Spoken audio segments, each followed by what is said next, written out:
where we're at the Women's Earth Nurturing Center with Miss Gina Batie. Hi. Hi. Well, we're excited to be here, Miss J. Why don't you tell us about the Women's Earth Nurturing Center?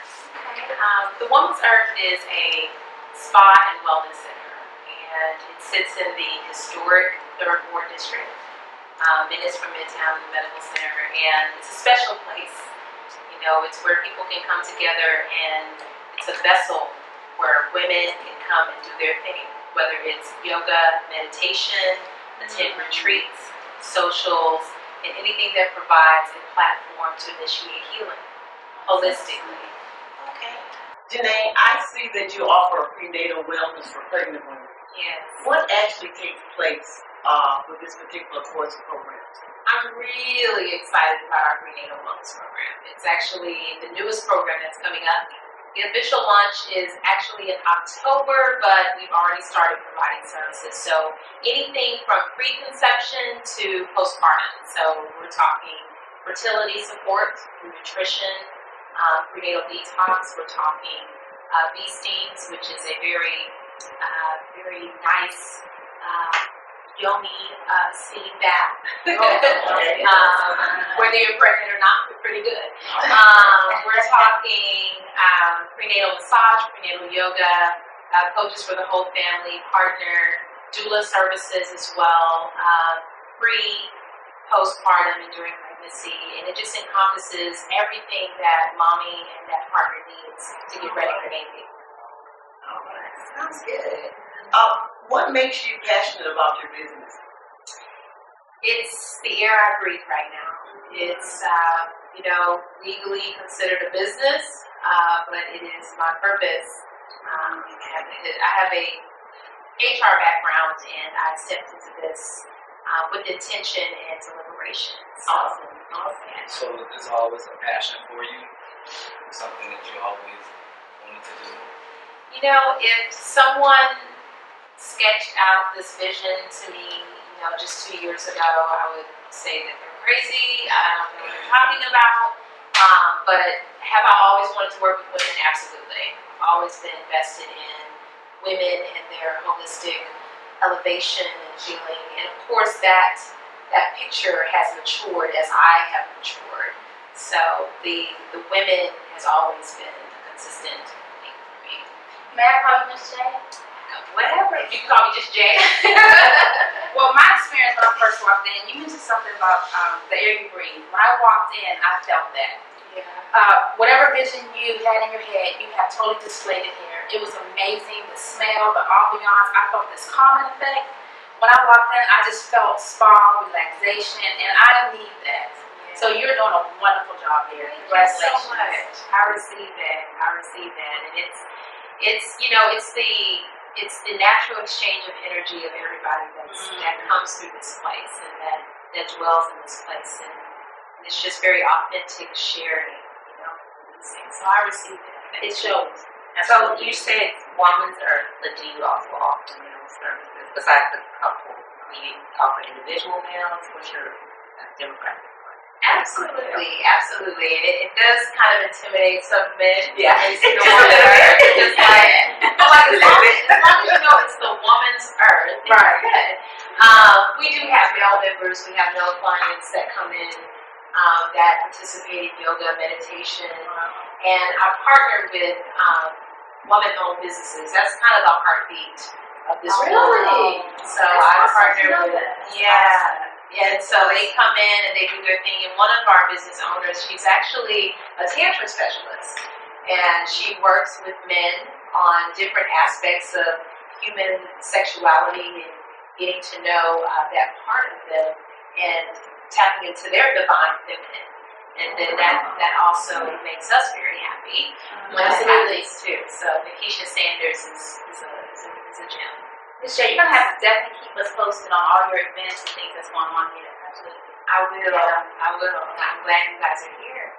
And with that being said, Ms. J, what is it that you desire for your clientele to gain after the experience here at Women's Earth? Wow.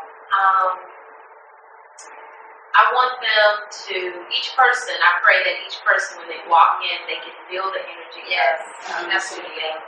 And that they leave different. They leave elevated. They release what needs to be released so that they can have room to receive the things that are for them, that they deserve and that will serve them. And if we can facilitate that and even just start it just a little bit, we've done our job. So I have a question. How do you go before starting? How do you prepare yourself? How do you prepare the day or before you get ready to meet clients? How do you clear the atmosphere? It's a good question. Well, at the beginning of the day, meditation and prayer is the way that I start my day. Because I have to center myself before I can encourage others to do so. But after certain works, you have meditation can be a very releasing and emotional exercise, especially when there's a group. And so after meditation session, I do pray and kind of clear the energy out so that it's ready for the next group. But that is a cleansing ritual, if you will, after there's a session or meditation. But for me personally, I have to center out and connect with God. Absolutely. Yeah, I was going to ask about the meditation, because a lot of people get demotivated from healthiness. So I was going to ask how you massage and your chakra program, how that fit in with that.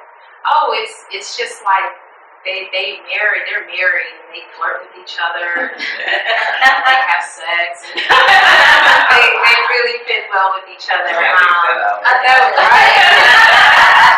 I know sexuality is part of what we have, right? Nothing is taboo at the moment. But to your question, chakras, a lot of women and men have meditated for the first time in meditation here.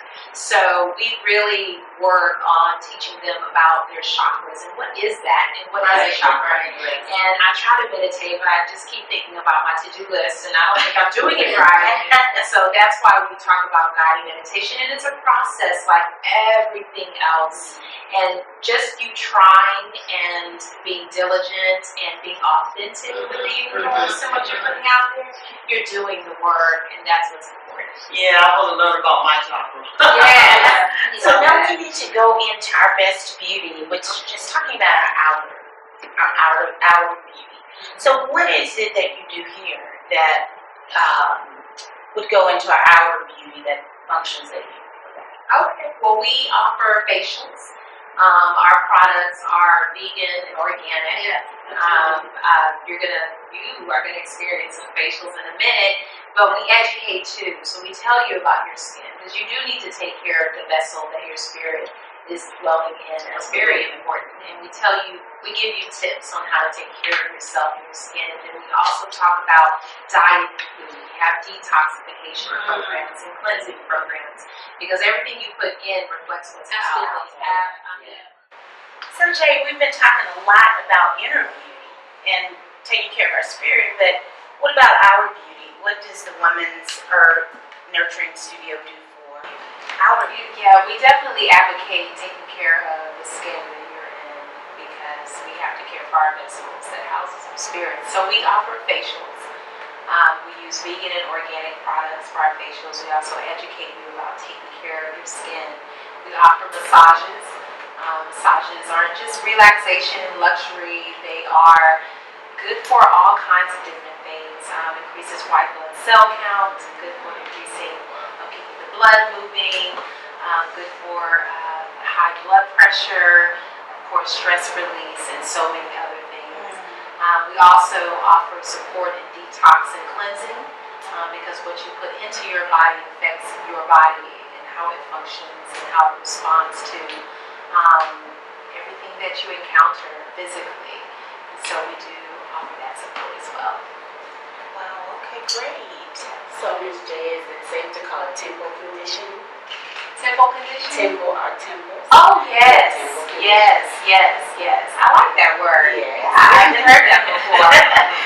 In that, is that what really inspired you to go into this, because of the body, the whole body experience?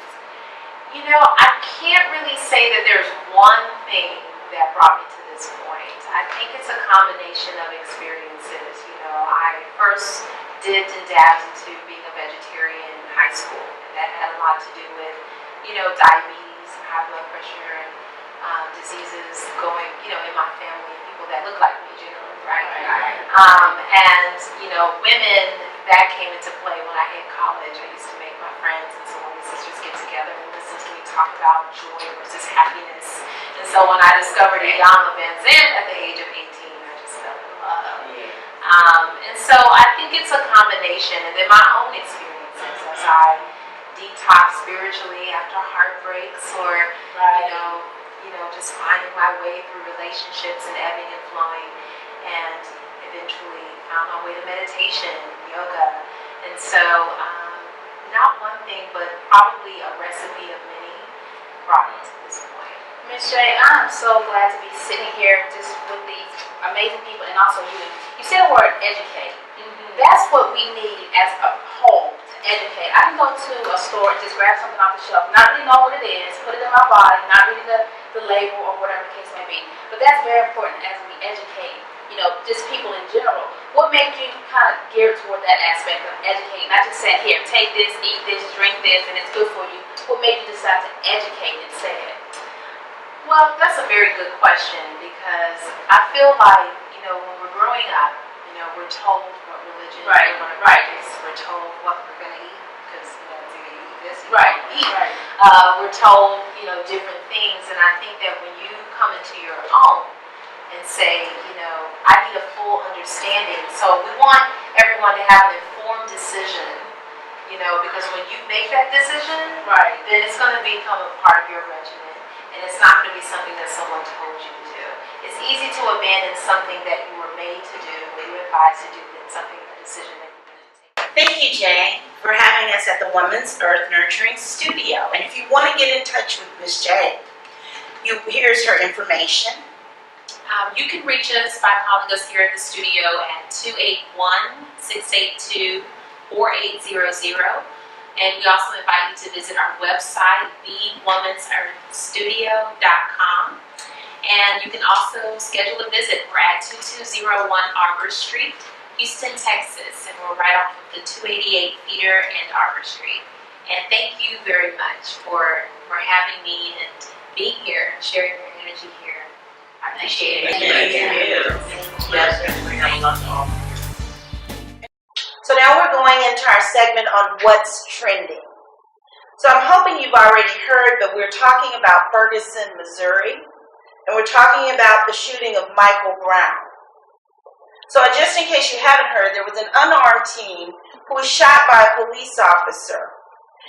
The witnesses say that he had his hands up. So let's talk about that. Well, actually, I saw, one day I was on Facebook, and it's something they're not telling me.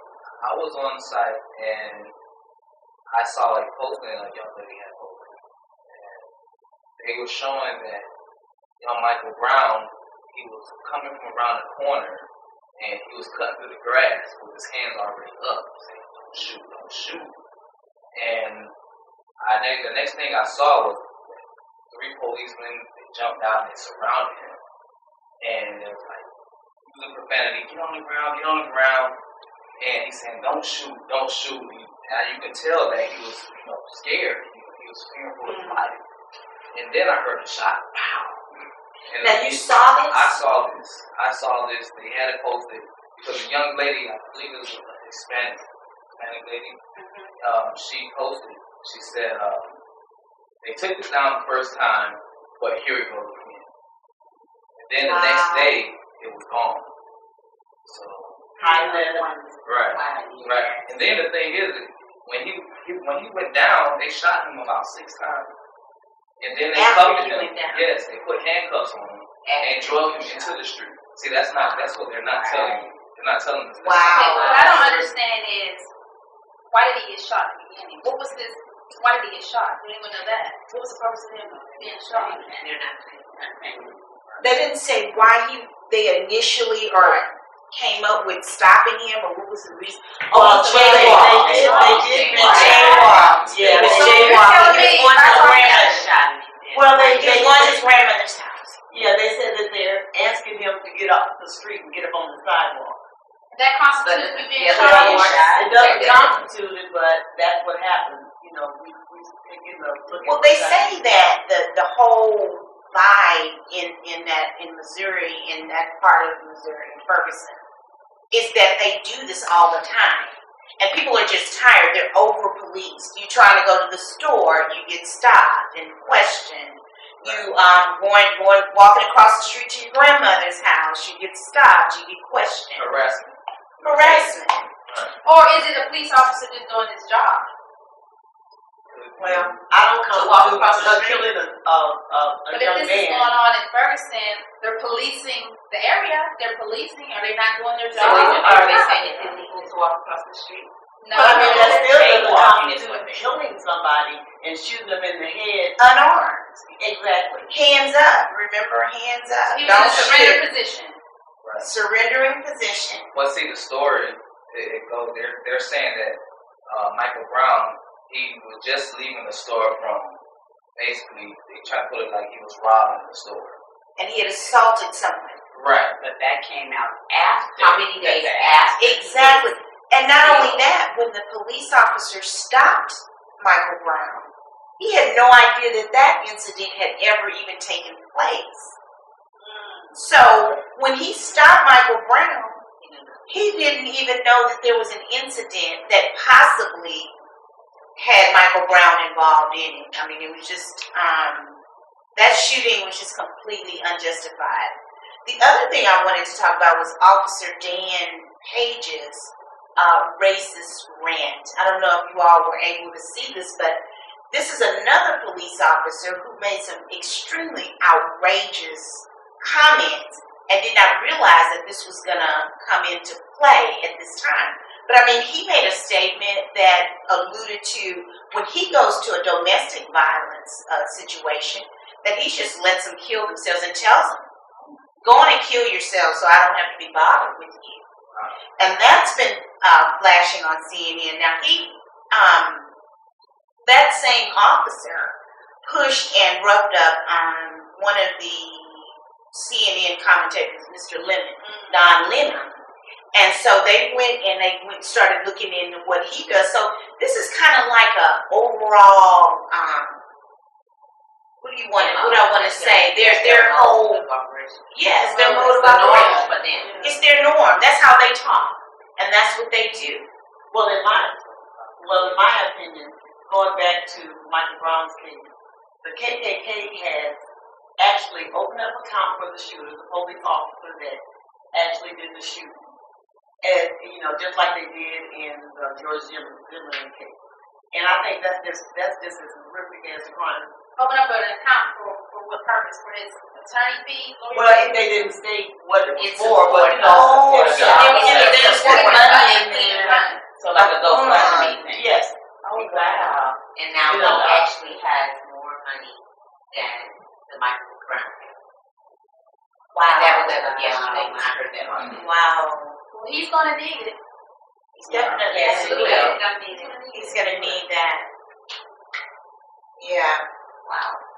Well, we're in prayer for the family, and we're looking for justice. We're looking for justice. And so now we're going to go into our next segment. And that segment is, we have tips for married,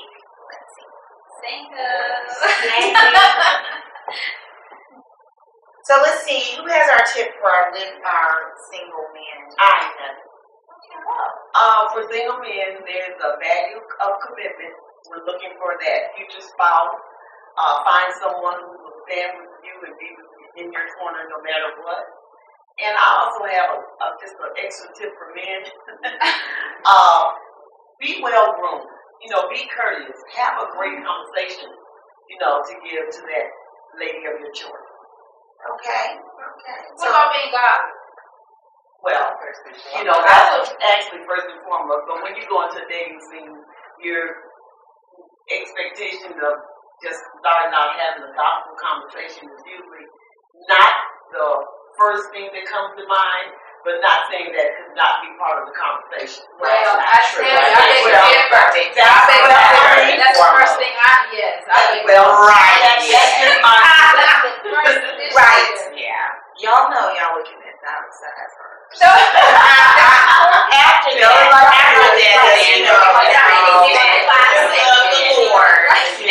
Lord.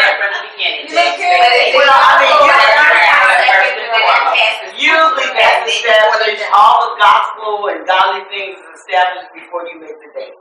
Well, what about security? Financial security. Security yourself, you mean? Yeah. When he's saying it's not just financial. A protector. Yeah, well, you You're find talking about a single man. That's not what you first look for, single. Oh, okay. Okay. well, I'm sorry. That's okay. I was if I'm a date, you better have it going. You better have it hard. But you know, you're all right about a single man because you do want that financial balance, then you do want that security. Me personally, you want that balance all the way across the table. You do want a godly man. You do want him financially stable. And you do want him to have that security because you don't want, for me as a single woman, you don't want to have a weak man. And somebody you can build trust with, you know. That's to me, that's as important as having a godly man. Anybody that you can trust. It's hard to trust them out there nowadays. You can't assume that they're godly. I wasn't assuming, but I'm just saying, you know. Stick around long enough, you'll see his work. Yep. Less than 3 months. Pointing them out. Exactly. Less than 3 months. Do we have a tip for our single women? Yes, we do have a tip for our single women, and be yourself. Don't settle before you get married, and that's just having, you know, it's not bad having priorities. There's nothing wrong with being particular. Me personally, I have been married before, and I should have not settled. I'm just being honest, because I did settle because I thought that was the right thing to do before I got to a certain age, etc., etc. Don't be under pressure for that. Just don't settle. And you have to value yourself more, and because you are more than a conqueror. And just don't be afraid to know who you are, and let that show. If you want a well-groomed man that's financially stable, with security, you have to show that as well. Yeah. But there needs to be a definite balance. But you know, just don't settle. Well, I think that's a good thought that you have there. But I think the single women need to live life to the fullest before they even start dating. If you start living your life to the fullest on your own, when you meet that perfect person that you consider, you know, somebody that you want to be with, it's all going to fall in place. But how many of us do that? Well, I'm just saying this is just a suggestion. Yeah. I think a single woman should know herself. Absolutely. First. I agree with that. I agree with that. Yourself first before, you know, how can you give yourself to someone else? So. Exactly. So I was always told it was one is a whole.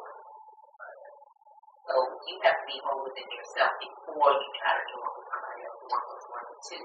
So one is a whole. You can be whole all by yourself. Yeah, and that comes with maturity. That yeah. comes with maturity. You know, being in your teens, you know, wanting a guy, being in your 20s, wanting a guy.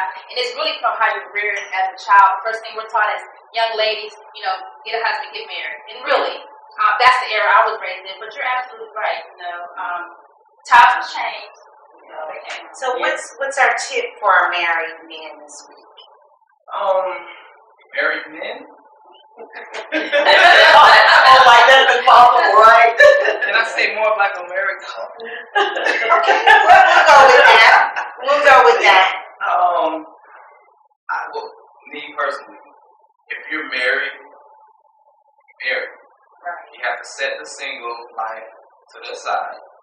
And when you go out, you have to clock in. Now, yes, by you saying clock in, when you go out, you have to call back and tell the wife, yes. Check in. No, clock in. Okay. So, like it's a job. Like it's your job. Oh man, they're looking there. You know, we feel, you know, hey, it's much of it is a job. You should be a little easier about that.